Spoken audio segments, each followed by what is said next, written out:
As an architect, you design for the present with an awareness of the past for a future which is essentially unknown.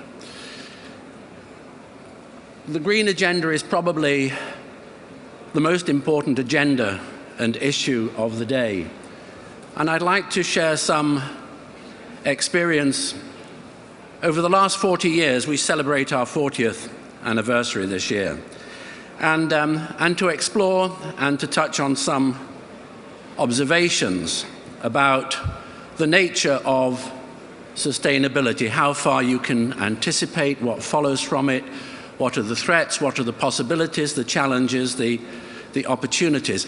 I think that I've said in the past, many, many years ago, before anybody even invented the concept of a green agenda, that it wasn't about fashion, it was about survival.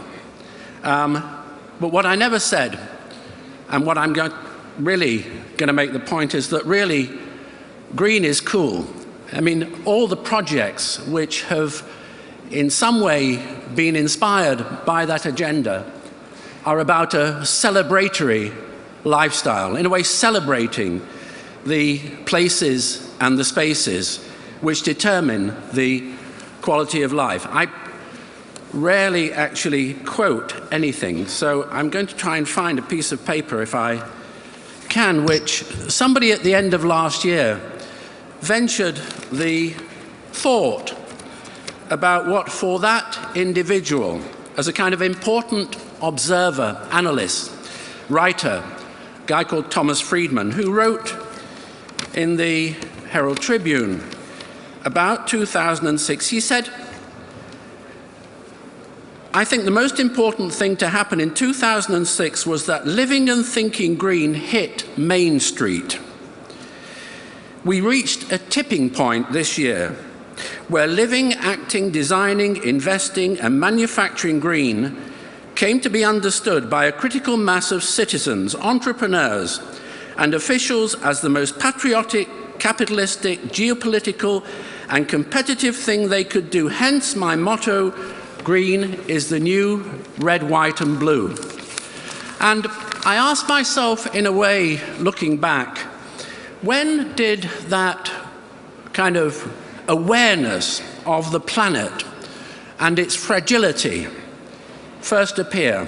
And I think it was July the 20th, 1969, when, for the first time, man could look back at planet Earth. And in a way, it was Buckminster Fuller who coined that phrase. And before the kind of collapse of the communist system, I was privileged to meet a lot of cosmonauts in Space City and other places in Russia. And interestingly, as I think back, they were the first true environmentalists. They were filled with a kind of pioneering passion, fired about the problems of the Aral Sea. And at that period, it was, in a way, a number of things were happening. Buckminster Fuller was the kind of green guru, again, a word that had not been coined. He was a design scientist, if you like, a poet, but he foresaw all the things that are happening now. And it's another subject, it's another conversation. You can go back to his writings, it's quite extraordinary.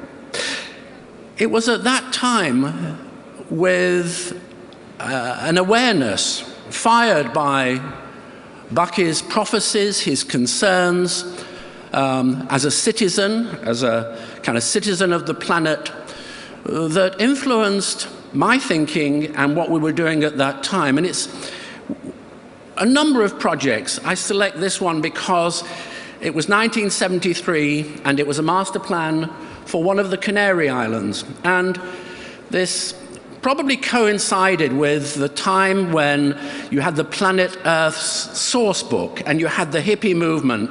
And there is some of those qualities in this drawing which seeks to sum up the recommendations. And all the components are there which are now in common parlance, in our vocabulary, 30 odd years later. wind energy, recycling, biomass, solar cells. And in parallel at that time, there was a very kind of exclusive design club. People who were really design conscious, were inspired by the work of Dieter Rams and the objects that he would create for the company called Brown. This is going back the mid-50s, 60s. And despite Bucky's prophecies that everything would be miniaturized and technology would make an incredible style, access to comfort, to amenities, it was very, very difficult to imagine that everything that we see in this image would be very, very stylishly packaged, and that and more beside would be in the palm of your hand. And I think that that digital revolution now is coming to the point whereas the virtual world, which brings so many people together here, finally connects with the physical world, there is the reality that has become humanized. So that digital world has all the friendliness, all the immediacy, the orientation of the analog world, probably summed up in a way by the stylish or alternative available here, as we generously had gifted at lunchtime the Maxin, which is a further kind of development, and again inspired by the incredible sort of sensual feel and very, very beautiful objects. So something which in that 50s, 60s was very exclusive has now become, interestingly, quite inclusive. And the reference to the iPod as iconic and in a way evocative of performance, delivery. Quite interesting that the beginning of the year, 2007, the Financial Times commented that the Detroit companies envy the halo effect that Toyota has gained from the Prius as the hybrid, energy-conscious vehicle, which rivals the iPod as an iconic product.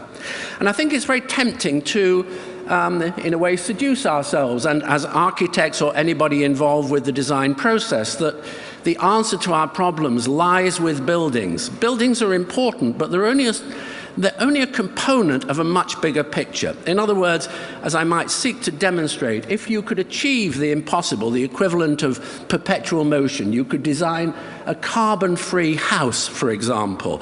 That would be the answer. Unfortunately, it's not the answer, it's only the beginning of the problem. You cannot separate the buildings out from the infrastructure of cities and the mobility of transit. For example, if in that Bucky-inspired phrase we draw back and we look at planet Earth and we take a kind of typical industrialized society, then the energy consumed would be split between the buildings, 44%, transport, 34%, and industry. But again, that only shows part of the picture. If you look at the buildings together with the associated transport, in other words, the transport of people, which is 26%, then 70% of the energy consumption is influenced by the way that our cities and infrastructure work together. So the problems of sustainability cannot be separated from the nature of the cities of which the buildings are a part.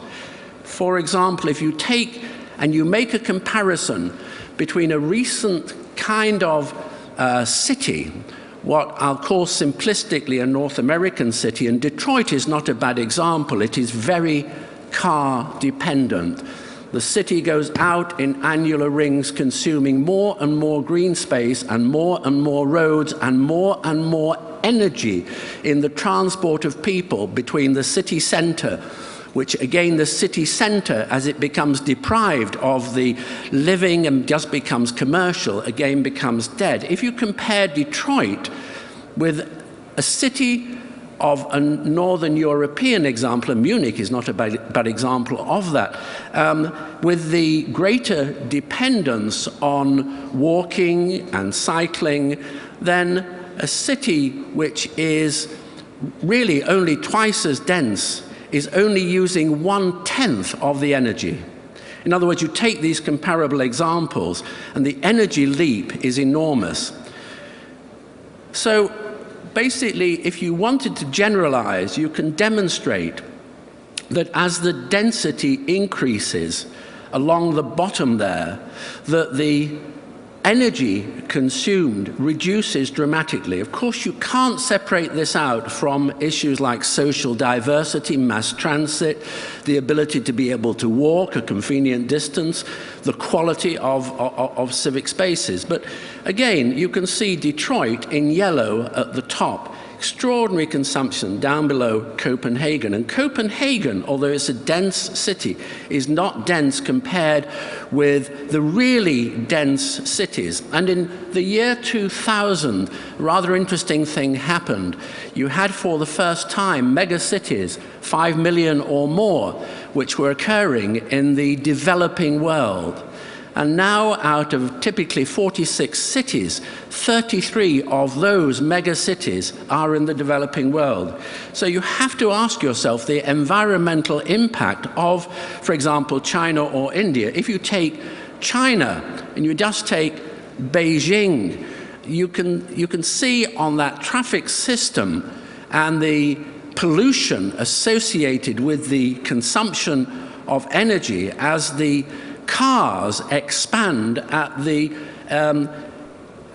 price of the bicycles. In other words, if you put onto the roads, as it's currently happening, 1,000 new cars every day, statistically, it's the biggest booming auto market in the world. And the 500 million bicycles serving 1.25 billion people are reducing. And that urbanization is extraordinary accelerated pace. So if we think of the transition in our society of the movement from the land to the cities, which took 200 years, then that same process is happening in 20 years. In other words, it is accelerating by a factor of 10.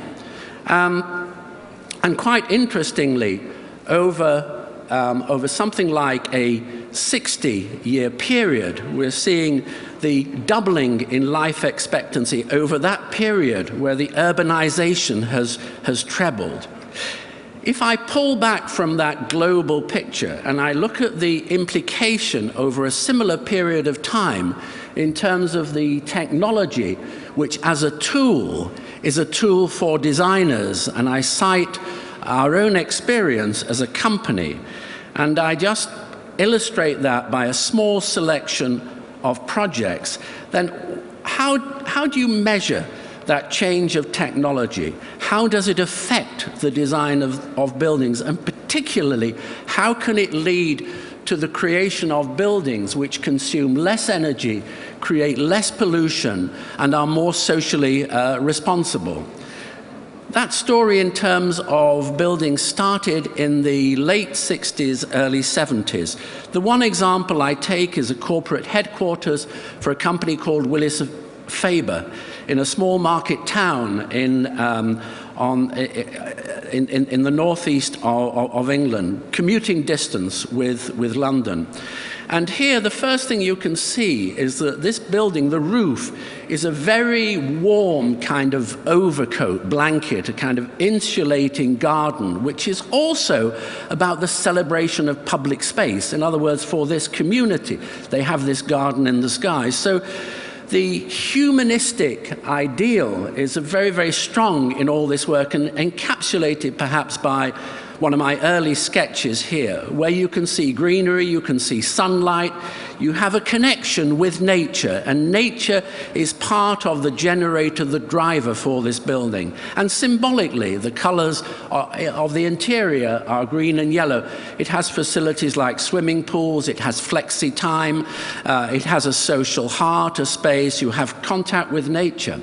Now, this was 1973. In 2001, this building received an award, and the award was about a celebration for a building which had been in use over a long period of time.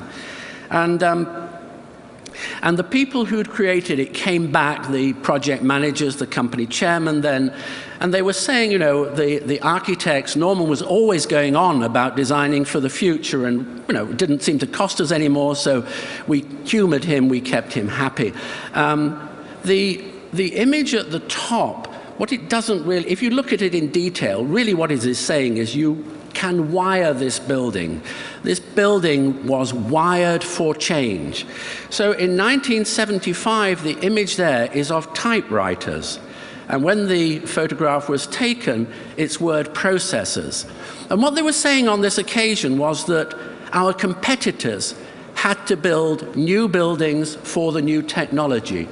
We were fortunate because in a way our building was future-proofed. It anticipated change, even though those changes were not known. Round about that design period leading up to this building, I did a sketch which we pulled out of the archive recently.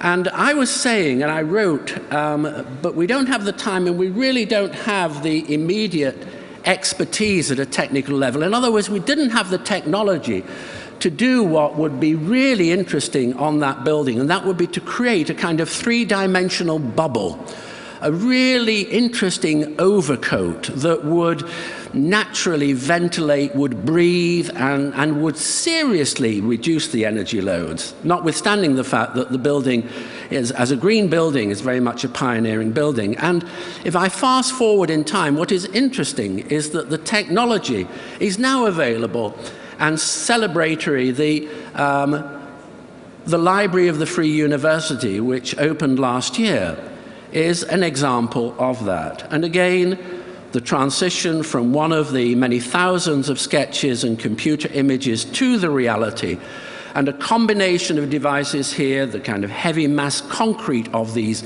book stacks, and the way in which that is enclosed by this skin, which enables the building to be ventilated to consume dramatically less energy, and where it's really working with the forces of nature. And what is interesting is that this is hugely popular by the people who use it. Again, coming back to that thing about the lifestyle, and in a way, the ecological agenda is very much at one with the spirit. So it's not a kind of sacrifice, quite the reverse. I think it's it's a celebration, and you can measure the performance in terms of energy consumption of that building against a typical library.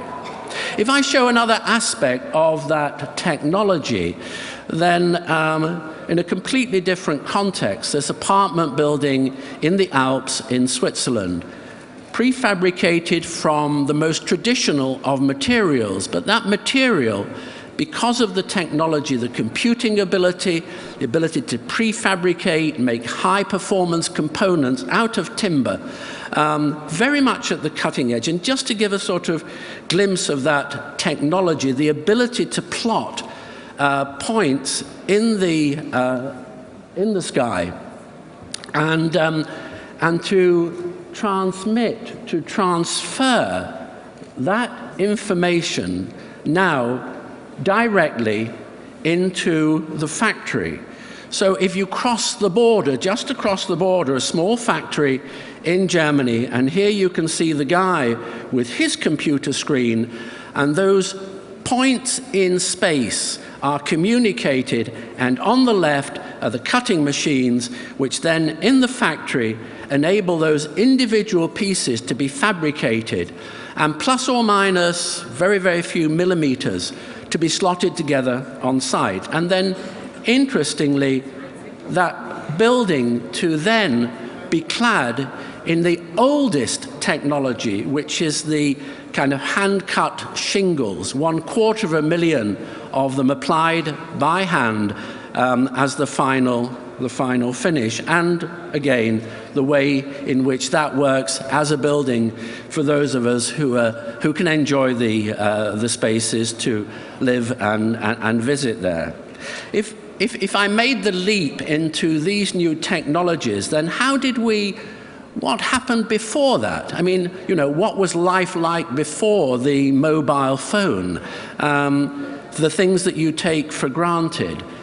Well, obviously the building still happened. I mean, this is a glimpse of the interior of our Hong Kong bank of 1979, which opened in 1985, with the ability to be able to reflect sunlight deep into the heart of this space here. And in the absence of computers, you had to physically model. So, for example, we would put models under an artificial sky. For wind tunnels, we would literally put them in a wind tunnel and blast air, and the many kilometers of cable and so on. And the turning point was probably, in our terms, when we had the first computer. And that was at the time that we sought to redesign, reinvent the airport. This is Terminal 4 at Heathrow, typical of any terminal. Big, heavy roof, blocking out the sunlight, lots of machinery, big pipes, whirring machinery. And Stansted, the green alternative, which uses natural light, is a friendly place, you know where you are, you can relate to the outside, and for a large part of its cycle, not needing electric light which in turn creates more heat, which creates more cooling loads, and so on. And at that particular point in time, this was one of the few solitary computers, and that's a little image of the tree of Stansted. Not going back very far in time, 1990, that's our office. And if you looked very closely, you'd see that people were drawing with pencils and they were pushing, you know, big rulers and triangles. It's not that long ago, 17 years, and here we are now. I mean, major transformation. Going back in time, there was a lady called Valerie Larkin, and in 1987, she had all our information on one disk. Now, every week, we have the equivalent of 84 million disks which record our archival information on past, current, and future projects. That reaches 21 kilometers into the sky. This is the view you would get if you look down on that.